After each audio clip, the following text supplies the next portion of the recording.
त्रिपुरा के प्रसिद्ध court Chronicle के अनुसार पुर त्रिपुरा नाम के एक प्राचीन राजा ने पुर त्रिपुरा नामक क्षेत्र पर शासन किया था और राज्य का नाम उनके नाम ऐसे ही लिया गया है। इतिहासकारों का एक स्कूल हालांकि इस कहानी को चुनौती देता है और एक काल्पनिक और ऐतिहासिक चरित्र के रूप में त्रिपुर की पहचान करता है। कई शोधकर्ताओं ने अपने व्युत्पत्ति त्रिपुरा नाम की व्याख्या की है। त्रिपुरा शब्द दो अलग अलग शब्दों का मिश्रण है, द्वि पानी प्लस प्र निकट, जिसका अर्थ है निकट पानी। राज्य की भौगोलिक स्थिति ने राज्य के नाम की इस व्याख्या को बांग्लादेश या त्रिपुरा नाम दिया है, जिसमें पूर्वी बंगाल के वर्तमान विशाल बांग्लादेश के निकट राज्य के मूल निवासियों की सामान्य पहचान बताई गई है। एल्बम राजमाला के अलावा त्रिपुरा के इतिहास का समर्थन करने के लिए कोई सबूत नहीं है। हालांकि पुरातत्व और संख्यात्मक सबूतों के प्रसार ने पिछले 5 शताब्दियों में राज्य के इतिहास को फिर ऐसे ही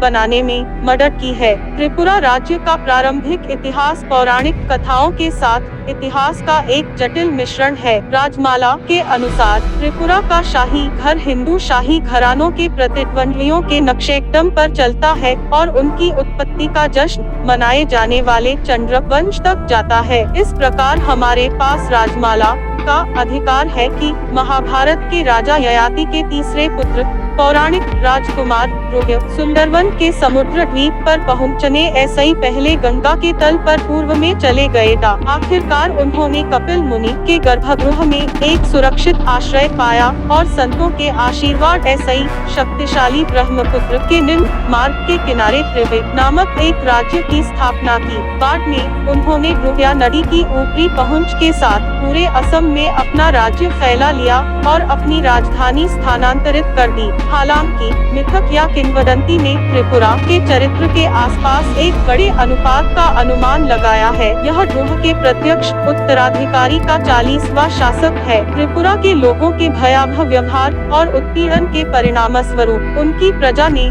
युद्ध के हिंदू देवता महादेव ऐसे ही हस्तक्षेप की मांग की, जिन्होंने अंततः यूस मार डाला। महादेव के आशीर्वाद से रानी हीरावती ने एक महान राजा त्रिलोचन को जन्म दिया, जिनके बारे में माना जाता है कि वे महाभारत के प्रसिद्ध पांडव शासक युधिष्ठिर द्वारा आयोजित राजसूय त्याग में शामिल हुए था। हालांकि त्रिलोचन के उत्तराधिकारी बाद में अपने मुख्य राजमार्ग दूर चले गए और वर्तमान त्रिपुरा राज्य में बस गए। राजमाला में वर्णित त्रिपुरा के प्रारंभिक राजाओं के ऐतिहासिक और कालानुक्रमिक प्रश्न खुले हैं। प्रारंभिक शासकों की भूमिका और गतिविधियों स्पष्ट है। अंतिम शासक किरीट विक्रम किशोर माणिक्य के साथ, जो अब त्रिपुरी के नागरिक है। एल्बम राजमला में वर्णित त्रिपुरा के राजवंश की प्रामाणिकता को पहचानने में सबसे महत्वपूर्ण बिंदु ध्रुव एक शास्त्र और संख्यात्मक प्रमाणों की अनुपस्थिति में। हालांकि यह उल्लेख करना उचित है कि